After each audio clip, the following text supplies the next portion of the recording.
Most people think financial stress comes from not making enough money. That sounds reasonable until you start paying attention to how people actually live. You can find two people earning very different incomes and still discover that the lower earner sleeps better, saves more, and has more freedom. Picture this. On one side, there's Jordan. He makes about $102,000 a year. Good salary, nice title, lives in a modern townhouse in a popular part of town. If you visited his place, you'd probably think he had life figured out. Huge TV, designer dining table, expensive sneakers lined up like a store display, kitchen gadgets packed into every cabinet, subscription boxes still unopened by the door, a guest room filled with old electronics, random gym equipment, and things he swore he needed when he bought them. Now step into Maya's home 3 streets away. She earns $58,000 a year working for a nonprofit. Smaller place, older car, simpler furniture. Her apartment feels quiet, clear, easy to maintain. Her kitchen has fewer tools, but she uses every one of them. Her closet isn't overflowing. Her second bedroom is actually usable. She has no need to hide things in corners because there isn't a pileup of forgotten purchases. Jordan checks his banking app like he's opening exam results. Maya checks hers like someone reading the weather. Jordan has a strong income but almost no breathing room. Maya has built over a year of living expenses in cash and quietly sends part of every paycheck into investments. Same city, same rising prices, same economy. One person looks richer, the other actually has more stability. That difference is not mainly about income, it's about ownership. More specifically, it's about what ownership does to cash flow, attention, freedom, and long-term wealth. A lot of people believe every purchase ends when they swipe the card. That's the first illusion. In reality, almost everything you bring into your life keeps charging you long after the day you buy it. A thing doesn't only cost what the price tag says, it also costs roam, it costs maintenance, it costs time, it costs focus, it costs future opportunity. Take something as ordinary as a fancy exercise bike. Maybe it cost $1,800, but that number is only the entrance fee. It also needs space in your home. In a city where square footage is expensive, that space has value. It needs cleaning. It adds visual clutter. It asks to be moved when guests come over. And if you stop using it after 6 weeks, it becomes a permanent reminder of money spent during a burst of motivation. Or think about a weekend toy like a jet ski, a side-by-side, or a camper. People see the purchase and imagine fun. What they usually don't count is storage, insurance, registration, upkeep, repairs, accessories, towing, fuel, and all the small purchases that gather around the big one like satellites around a planet. That's the hidden tax of owning things, and once you notice it, your entire view of money changes. This is where people who always seem to have money start behaving differently. They don't necessarily earn more, they just stop treating every object like it exists in isolation. They understand that each possession is a commitment, not just a purchase. That mindset leads to a very different set of money rules. The first one is simple. Stop asking, "Can I afford this?" Start asking, "How often will I honestly use this?" Those are not the same question. A person can technically afford a $250 blender and still make a terrible decision. If it ends up being used 4 times, that's a very expensive smoothie machine. Meanwhile, a pair of work shoes that costs twice as much might be used almost daily for years and turn out to be the better buy by far. The real test is usage, not fantasy usage, real usage. Not, "I might start baking every weekend." Not, "This could be great if I get into camping." Not, "Maybe I'll host more dinner parties."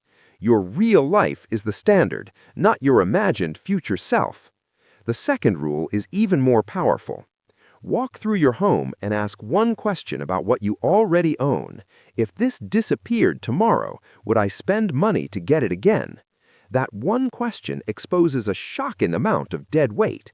Maybe it's the pasta machine in the back of the cabinet, the expensive coat that never fit quite right, the stack of books you bought because you liked the idea of being someone who reads them, the drone, the ring light, the hobby kit, the third set of bed sheets, the decor you stopped noticing 6 months ago.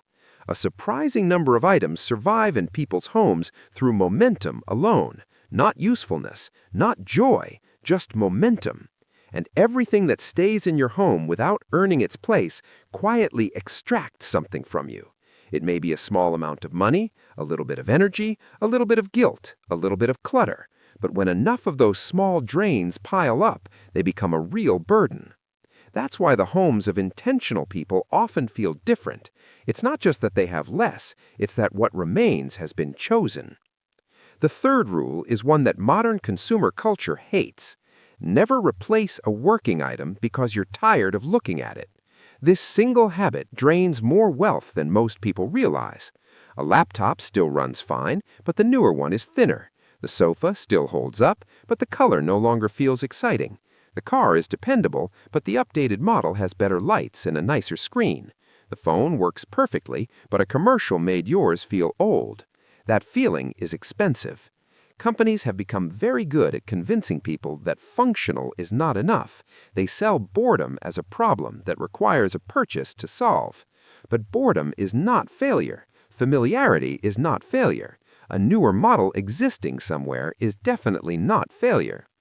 People who build strong finances learn to separate wear and tear from restlessness. Something that still does its job does not need to be replaced simply because novelty is calling.